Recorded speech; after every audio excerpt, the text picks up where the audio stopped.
dans cette vidéo, je vais vous montrer comment faire pour tracer, faire une réflexion, mais cette fois-ci sans utiliser de plan quadrillé. Première chose à faire, c'est d'avoir en main un rapporteur d'angle et je vais faire l'exemple B avec vous.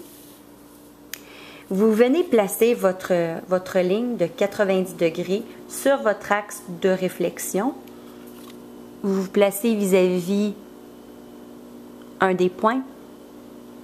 Assurez-vous d'être vraiment sur la ligne, votre ligne de 90 degrés sur l'axe de réflexion. Et vous venez tracer quand même assez long pour être sûr d'en avoir assez. Et vous utilisez le côté plat de votre rapporteur d'angle pour faire ça. Vous pouvez faire la même chose 3 fois ou, si vous préférez, les autres devraient être parallèles à ce que vous venez de tracer.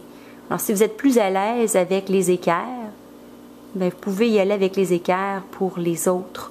Des fois, c'est très petit aussi, c'est plus facile avec les équerres. Alors, vous voyez, je suis allée de l'autre côté. L'image de ce point va être de l'autre côté. Même chose avec celui-ci, même chose avec celui-là. Et c'est pas grave si c'est trop long. Après ça, ce qu'il faut faire, c'est...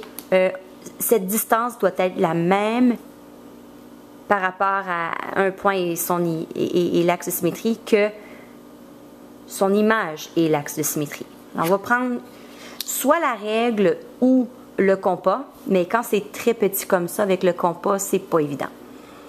OK, alors on va les mesurer. Environ 1,9. Je vais aller faire un petit point à 1,9. Ça, c'est son image. Le deuxième, 0,6. Même chose de l'autre côté. 0,6. Et le dernier, 1,5 et 1,5. Et finalement, ensuite, on vient relier nos points.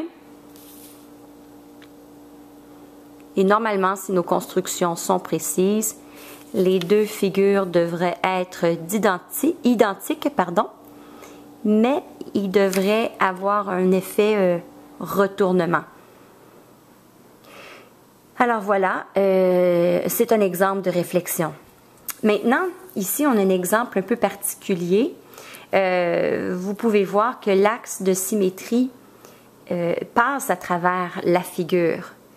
Vous allez devoir faire la même chose, mais ça va être quand même un petit peu différent parce que, par exemple, ces deux points-là, leur image va être à droite de l'axe de symétrie, sauf que celui-ci, son image va être à gauche de l'axe de symétrie. Alors, c'est ça la différence. On peut quand même commencer cet exemple de la même façon que tout à l'heure. Je viens me positionner sur mon axe de symétrie.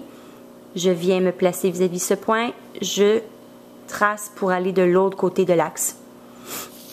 Encore une fois, je peux prendre mes équerres pour faire le reste.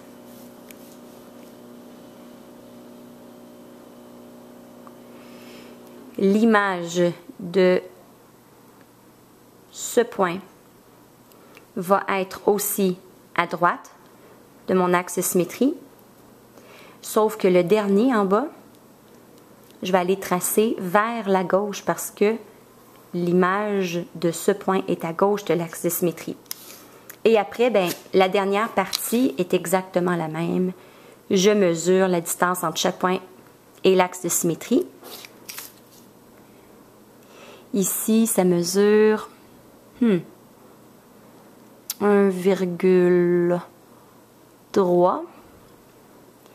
Alors, je vais aller de l'autre côté, 1,3, je fais un point, je mesure le suivant, 1,6. Je vais faire la même chose de l'autre côté. Et puis finalement, le petit dernier, 0, on dirait que c'est entre 8 et 9, alors on va y aller entre 0,8 et 0,9. On essaie d'être le plus précis possible. Et on relie. Alors cette fois-ci, puisque l'axe de symétrie passait à travers la figure, ben, nos deux figures vont s'entrecroiser.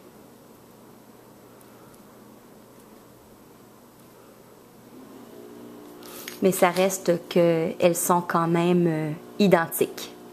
À vous de pratiquer.